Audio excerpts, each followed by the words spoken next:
हाँ जी, good evening. ਅੱਜ ਜਿਹੜਾ ਆਪਾਂ ਟੌਪਿਕ ਹੈ ਆਪਾਂ ਇੱਕ ਨਵਾਂ ਟੌਪਿਕ ਸ਼ੁਰੂ ਕਰਨ ਜਾ ਰਹੇ ਹਾਂ ਜਿਹਦਾ ਹੈਗਾ ਤੁਹਾਡੇ ਕੋਲ, ਜਿਸ ਵਿੱਚ ਕੰਟੀਨਿਊਟੀ ਤੇ ਬੇਸਿਕਲੀ ਕੰਟੀਨਿਊਟੀ ਤੇ ਯੂਨੀਫਾਰਮ ਕੰਟੀਨਿਊਟੀ ਆਪਾਂ ਡਿਸਕਸ ਕਰਾਂਗੇ। ਫਿਰ ਸੀਕੁਐਂਸ਼ੀਅਲ ਡੈਫੀਨੇਸ਼ਨ ਵੀ ਇਹਨਾਂ ਦੀ ਡਿਸਕਸ ਕਰਾਂਗੇ ਤੁਹਾਡੇ ਕੋਲ, ठीक है जी। और मेन चीज़ है कि इन्ना क वधिया टॉपिक है, जे तुसी हुण कवर कर लेंदे हो ध्यान नाल 6-7 5-6 लैक्चर दे विच इहने कंप्लीट हो जाना सारा विद क्वेश्चनस। तो नैट तक दा क्वेश्चन तुसी जिहड़ा हैगा आराम नाल अटैम्प्ट कर सकते हो, ठीक है जी। तो स्टार्टिंग आपां लिमिट की डेफिनेशन तो ही चलांगे। मैं मन के चलदा तुहानूं आउंदी है, पर फिर भी आपां लिमिट की डेफिनेशन, कंटीन्यूटी की डेफिनेशन तो फिर यूनीफॉर्म कंटीन्यूटी की डेफिनेशन पहले लैक्चर विच तिन्नां दा मतलब क्लीयर करांगे। उस तो बाद फिर अगे जाने। सो जी पहली डेफिनेशन है साड़ी वो लिमिट की डेफिनेशन है। आप नॉर्मली की लिखते हैं, x approaches to a f x is equal to l, ठीक है जी।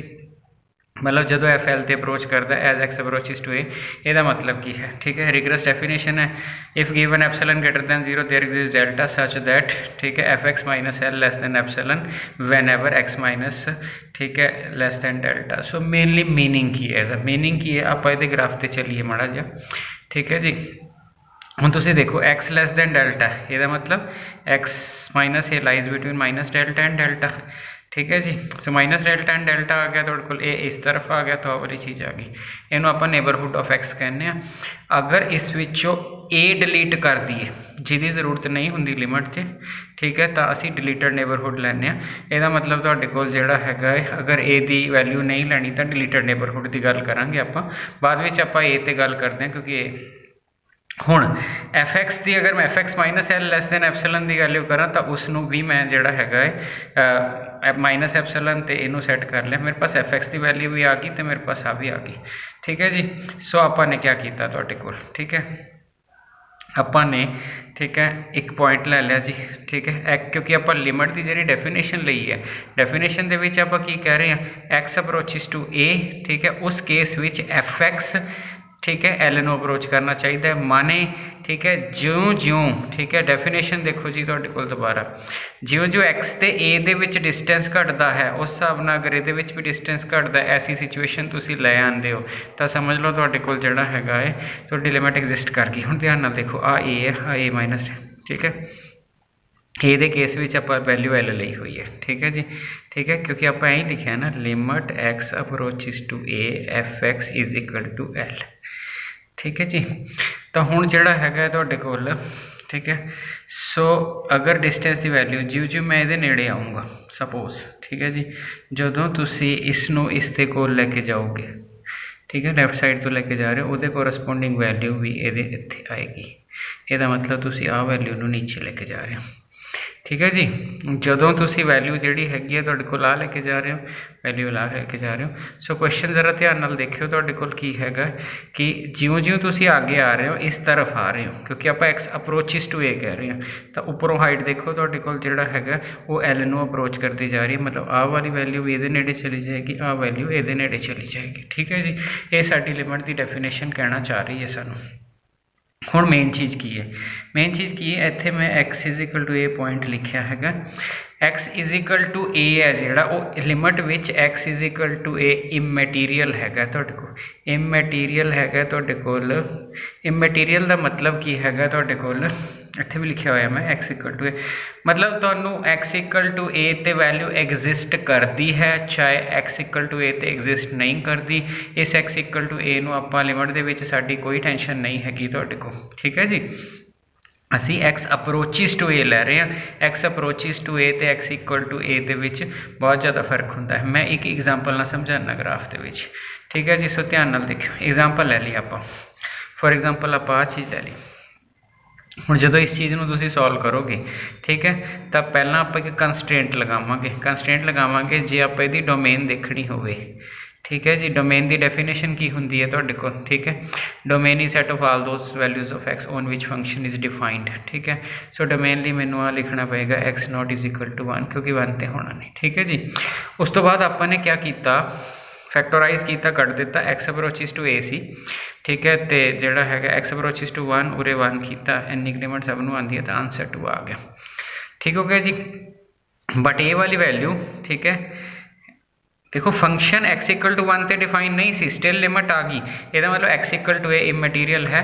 ਤੁਸੀਂ ਡਿਲੀਟਡ ਨੇਬਰਹੁੱਡ ਦੀ ਗੱਲ ਕਰ ਰਹੇ ਹੁੰਦੇ ਹੋ। ਜੇ ਆਪਾਂ ਦੂਜਾ ਐਗਜ਼ਾਮਪਲ ਲੈ ਲਈਏ ਫੰਕਸ਼ਨ, ਆਪਾਂ ਸਿੱਧਾ ਇੱਕ ਫੰਕਸ਼ਨ ਲੈ ਲਿਆ f(x) x+1, x approaches to 1 किया तो इत्थे भी आंसर 2 आ गया। क्या ये दोनों फंक्शन सेम है ना? क्यों नहीं सेम है? चलो ग्राफ ड्रा करके देखिए, ठीक है, क्योंकि डोमेन नहीं ना सेम है कि तुहाडे कोल जिहड़ा हैगा इत्थे आपां 1 नहीं भर सकते।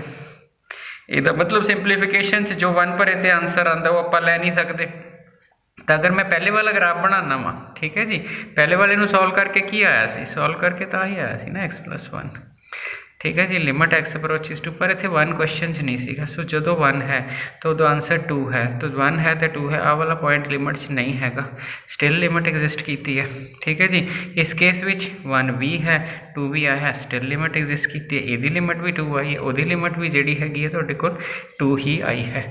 सो इत्थों आपां एक चीज़ कंक्लूड करती कि लिमिट जी जो असीं डेफिनेशन लैंदे आ उस time x equal to a immaterial है, x इक्वल टू a है, चाहे x इक्वल टू a तो क्वेश्चन नॉट डिफाइंड हो रहा हैगा, वो सानू मैटर नहीं करता क्योंकि लिमिट उसनों कंसीडर ही नहीं करती। Limit x approaches to a है, चाहे लैफ्ट तो करे तो चाहे राइट तो करे, ठीक है जी। x अप्रोचेस टू a, ठीक है, a की तरफ जाना है। जे आप पहले वाली आप अपनी डायग्राम जी देखिए तुहाडे कोल, तो डायग्राम की कह रही है तुहाडे कोल, ठीक है ना, a की तरफ जाना है। सारी इस इधर x की वैल्यूज़ ने, x की तरफ जाना है, ठीक है जी। ज्यों जे घटेगा, जो ये घटेगा तो ये चो बहुत घट चीज़ घटी तो ये बहुत नेड़े आ, ए विच बहुत घट जुड़ी ये बहुत नेड़े आ। सो ए अप्रोचेस टू है। सो ये मैं चाहे ये डार्क करके और कंसीडर किया चाहे कंसीडर नहीं किया, सो ये मैटर नहीं करता। इस चीज़ का ख्याल रखना, डिलीटेड नेबरहुड तुहानू पता होवे। सो लिमिट की डेफिनेशन तुहानू ठीक ठाक ढंग नाल क्लीयर होगी, ठीक है जी। हुण वारी आ गई कॉन्टीन्यूटी की, ठीक है जी। जो कॉन्टीन्यूटी की डेफिनेशन आई, कॉन्टीन्यूटी की डेफिनेशन भी बिल्कुल जिवें लिमिट की डेफिनेशन उवें ही कॉन्टीन्यूटी की है, पर ये एक टेस्ट पॉइंट होंदा हैगा, ठीक है जी। F is said to be, ठीक है, function define on interval such that, ठीक है, f of x minus f of a, ठीक है जी, f of x minus f of a. आप कॉन्टीन्यूटी लिखते की सी, देखो आप सिंपल दो तरीके नाल कॉन्टीन्यूटी लिखते थे। आप अगर यदि 11th क्लास की गल करिए, 12th क्लास की गल करिए, तो उत्थे आप कॉन्टीन्यूटी किवें लिखते सी, मैं नीचे लिखा माड़ा जा। So x approaches to a positive f x is equal to x approaches to a negative f x is equal to f of a आ जाए, ठीक है। तो तुसी फंक्शन नू जिहड़ा हैगा वो कंटीन्यूस कहते सीगे। ये वाली चीज़ आप 11th और 12th डेफिनेशन पढ़ी हैगी है। हुण इहदा मतलब एट एफ ऑफ ए, इहदा मतलब जिस पॉइंट नू आपां लिमिट विच कहंदे सीगे कि इमैटीरियल है, चाहे इस ते फंक्शन डिफाइन करे या इस ते डिफाइन ना करे, नहीं वो वाली सिचुएशन नहीं हैगी तुहाडे पास, उत्थे तुहाडा ग्राफ टुट जाता है, ठीक है जी। इस जिहड़ा इहदा मतलब है अगर कॉन्टीन्यूटी की गल कर रहे हैं तो कॉन्टीन्यूटी में जो साडा टेस्ट पॉइंट है वो ठीक ठाक ढंग नाल कंसीडर होंदा है। टेस्ट पॉइंट मैंने तुहाडे पास कुछ नहीं। अगर मैं अपनी पुरानी एग्जाम्पल से वापस आवां, सो मेरी गल ध्यान नाल सुनना, ये जोड़ा है एक्स इक्वल टू 1 तो क्वेश्चन नॉट डिफाइंड है, इत्थे एक्स इक्वल टू 1 तो तुहाडा ओपन सर्कल आ गया, ओपन सर्कल आ गया। कॉन्टीन्यूस फंक्शन की डेफिनेशन की है, वह जोड़ा ग्राफ है बिना तुसी पेन चुके ग्राफ बना लो, इत्थे जाके तुहानू चुकना ही पैना क्योंकि इत्थे तक गैप आ गया, तो इत्थे एक होल आ गया, ठीक है जी। अगर ये होल प्लग हो जाता, ये होल भरिया जाता है, तो उस केस दे विच ये फंक्शन कॉन्टीन्यूस हो जाएगा।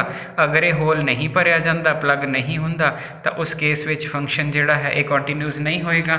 सपोज यही फंक्शन है, ठीक है जी, मैं फंक्शन इस तरह डिफाइन करदा है ना, x square minus 1 x minus 1 x not equal to 1 and 1 2 when x is equal to 1, ठीक है जी।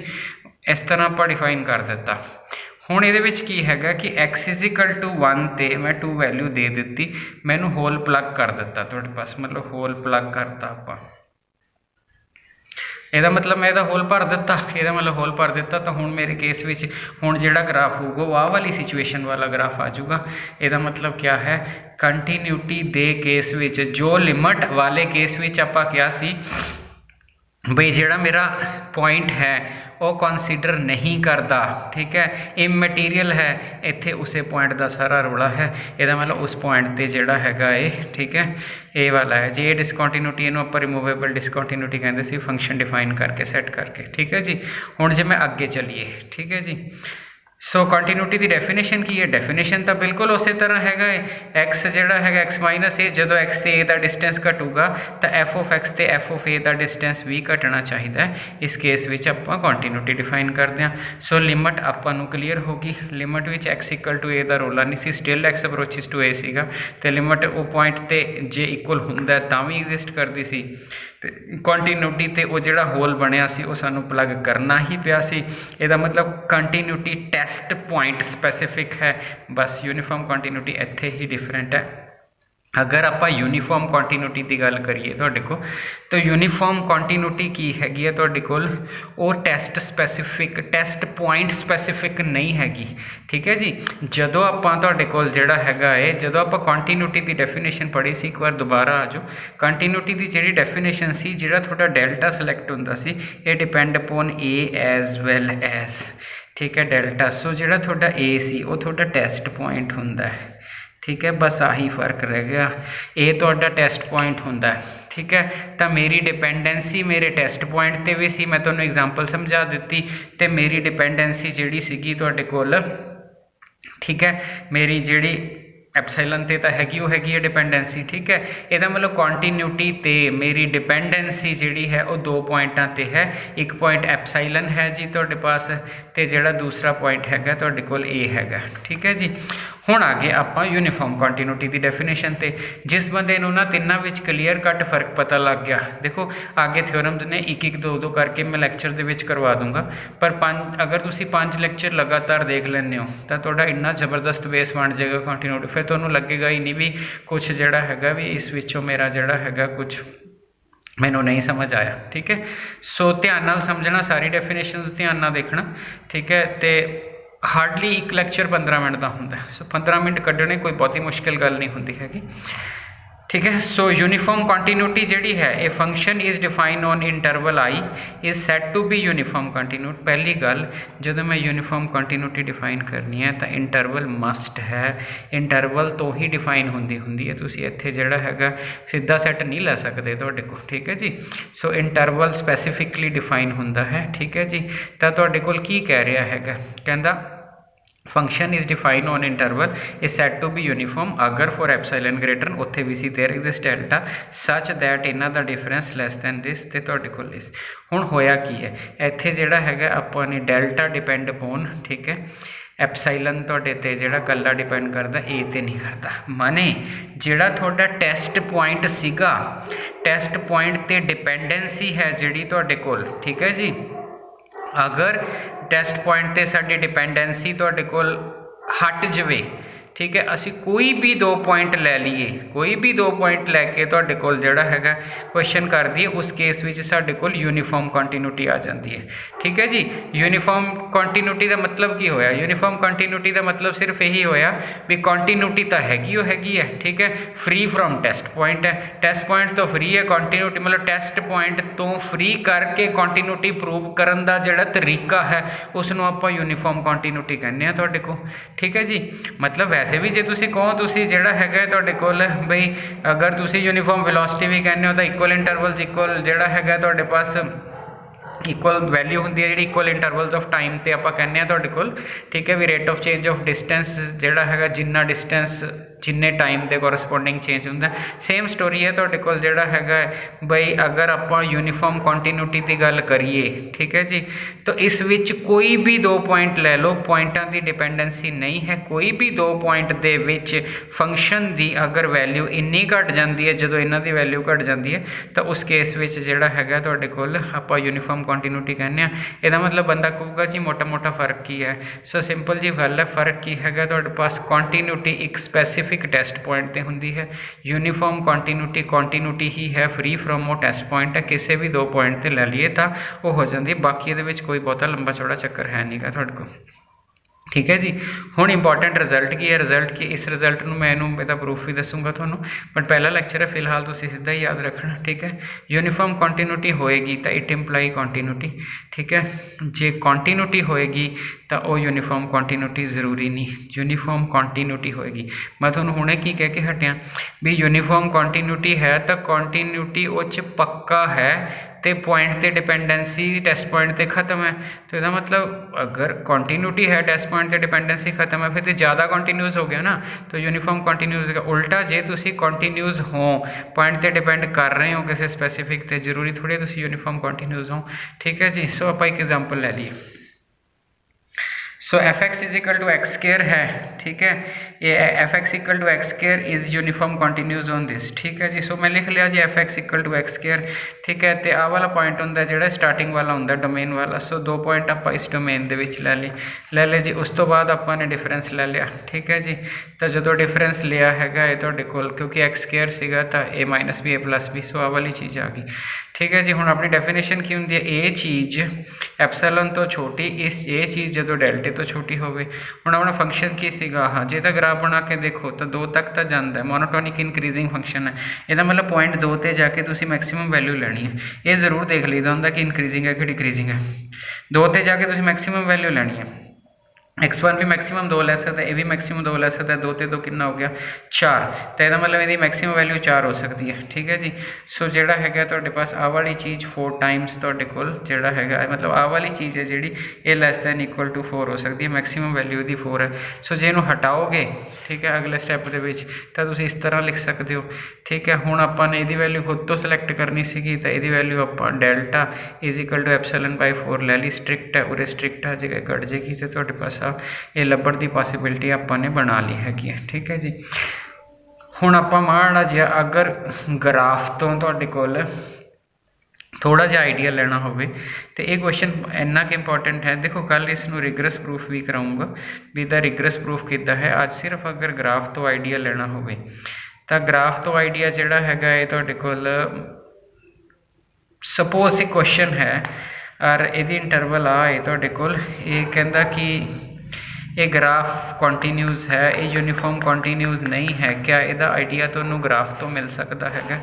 ठीक है जी। सो रिगरस प्रूफ कल नूं देखांगे तुहाडे कोल। आपां पहलां देखिए तो जे तुसी इस फंक्शन नूं देखो, ये रेसिप्रोकल फंक्शन है। आपां 11th क्लास पढ़ते हैं रेसिप्रोकल फंक्शन। ठीक है, तो एक्स की वैल्यू 0 ते नहीं डिफाइन हुंदा, उसने दित्ती होनी होई ग्रेटर दैन 0, 0 ते 1 दे विच आपां डिस्कस करना है। तो जे कंटिन्यूटी की गल करिए, ठीक है जी, जे कंटिन्यूटी की गल करिए, पहली चीज़ तो जोड़ा है तुहाडे कोल जिस चीज़ का ग्राफ नहीं टुटेगा उसने कंटिन्यूस होना है। तो इन्नी क डेफिनेशन मेरे ख्याल कम सार देंगे, क्योंकि कंपीटीशन किहड़ा आपां कोई रिगरस प्रूफ देना हुंदा 2012 और 14 और शायद 16 भी है। इन्हां तिन्नां दा UGC का पेपर देख लियो तुहाडे कोल जिहड़ा यूनीफॉर्म कंटिन्यूटी वाला क्वेश्चन है उस विच ये ऑप्शन ज़रूर है।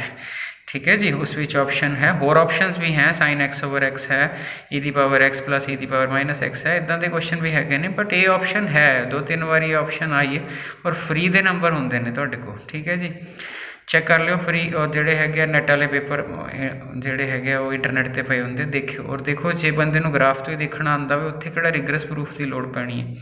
अगर f x is equal to 1/x x greater than, ठीक है जी, जे मैं कंटिन्यूटी कमा जे मेरा ग्राफ नहीं टुट रहा जी कितने बिना हाथ चक्के का मतलब कंटिन्यूस है, क्योंकि 0 ते जाना सी, उन्हें 0 अपने को क्वेश्चन च नहीं हैगी। ठीक है जी, कंटिन्यूटी भी रिगरसली प्रूव की जा सकती। एक मैथड मैं इहदा होर देखदा।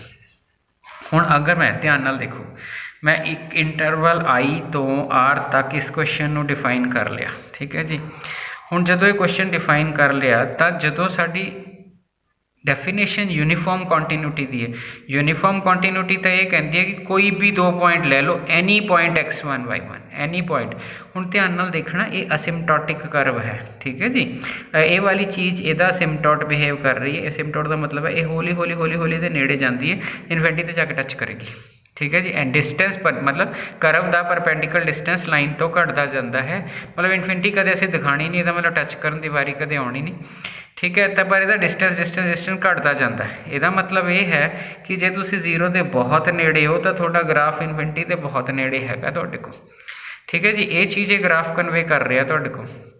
ਹੁਣ ਮੰਨ ਲਓ ਤੁਹਾਨੂੰ 0 ਤੋਂ 1 ਇੰਟਰਵਲ ਦਿੱਤਾ ਹੈ, ਹੁਣ 0 ਤੋਂ 1 ਇੰਟਰਵਲ ਦਿੱਤਾ ਦੇਖੋ ਮੈਂ ਤੁਹਾਨੂੰ ਪਹਿਲਾਂ ਇੱਕ ਚੀਜ਼ ਕਹੀ ਹੈ ਕਿ ਯੂਨੀਫਾਰਮ ਕੰਟੀਨਿਊਟੀ ਜਿਹੜੀ ਹੈ ਉਹ ਟੈਸਟ ਪੁਆਇੰਟ ਤੇ ਡਿਪੈਂਡੈਂਸੀ ਨਹੀਂ ਸ਼ੋ ਕਰਦੀ। ਇਹਦਾ ਮਤਲਬ ਐਨੀ 2 ਪੁਆਇੰਟ x1 y1 ਲਏ ਜਾ ਸਕਦੇ ਆ, ਐਨੀ 2 ਪੁਆਇੰਟ x1 y1 ਲਏ ਜਾ ਸਕਦੇ ਤਾਂ ਮੈਂ ਆਪਣੀ ਮਰਜ਼ੀ ਕਿੱਥੇ ਲਵਾਂ। ਸੋ ਮੈਂ 1 ਪੁਆਇੰਟ 0 ਪਲੱਸ ਡੈਲਟਾ ਲਿਖ ਲਿਆ, ਮਤਲਬ 0 ਦੀ ਪੋਜ਼ੀਟਿਵ ਸਾਈਡ ਤੇ, ਯਾਨੀ ਕਿ ਮੈਂ ਉਰੇ 1 ਪੁਆਇੰਟ 0 ਪਲੱਸ ਡੈਲਟਾ ਲੈ ਲਿਆ ਤੁਹਾਡੇ ਕੋਲ, ਠੀਕ ਹੈ ਜੀ।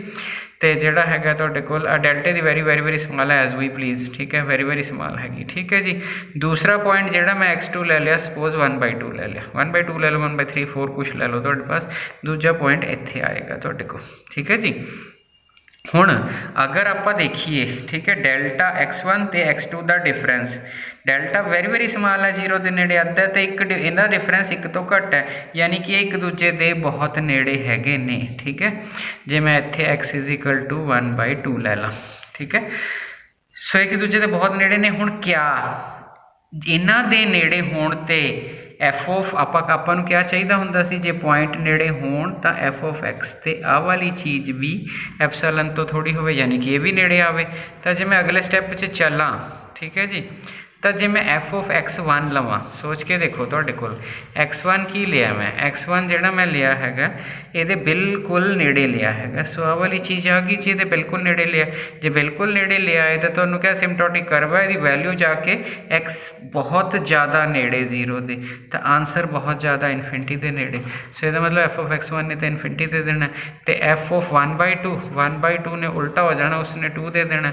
ਤਾਂ ਜੇ ਡਿਫਰੈਂਸ ਲਓਗੇ ਤਾਂ ਤੁਹਾਡਾ ਇਨਫਿਨਿਟੀ ਆ ਜਾਣਾ। 1/3 ਲੈ ਲਓ, 1/4 ਲੈ ਲਓ, ਕੁਛ ਲੈ ਲਓ ਤੁਹਾਡੇ ਕੋਲ, ਠੀਕ ਹੈ ਜੀ। ਸੋ ਇਹਦਾ ਮਤਲਬ ਹੈ ਇਹ ਚੀਜ਼ ਤੁਹਾਨੂੰ ਇਹ ਦੱਸ ਰਹੀ ਹੈ ਤੁਹਾਡੇ ਕੋਲ ਵੀ ਜਿਹੜਾ ਹੈਗਾ ਅਗਰ ਪੁਆਇੰਟ 0 ਦੇ ਬਹੁਤ ਨੇੜੇ ਹੈ, ਠੀਕ ਹੈ, ਤੇ ਫਿਰ ਤੁਹਾਡਾ ਕੰਮ ਖਰਾਬ ਹੋ ਜਾਏਗਾ, ਇਹ ਯੂਨੀਫਾਰਮ ਕੰਟੀਨਿਊਟੀ ਨਹੀਂ ਰਹਿਣੀ ਹੈਗੀ, ਠੀਕ ਹੈ ਜੀ। ਅਗਰ ਪੁਆਇੰਟ ਦੂਰ ਹਟ ਜਾਂਦਾ, ਅਗਰ ਪੁਆਇੰਟ ਦੂਰ ਹਟ ਜਾਂਦਾ, ਸੋ ਇੱਥੇ ਆ ਜਾਂਦਾ, ਸਪੋਜ਼ ਇੱਥੇ ਆ ਜਾਂਦਾ, ਤਾਂ ਇਹ ਇੱਥੇ ਫਿਰ ਇਹਦੀ ਡਿਫਰੈਂਸ ਦੇ ਕੋਰਸਪੋਂਡਿੰਗ ਉਹਦਾ ਡਿਫਰੈਂਸ ਬਣੂਗਾ।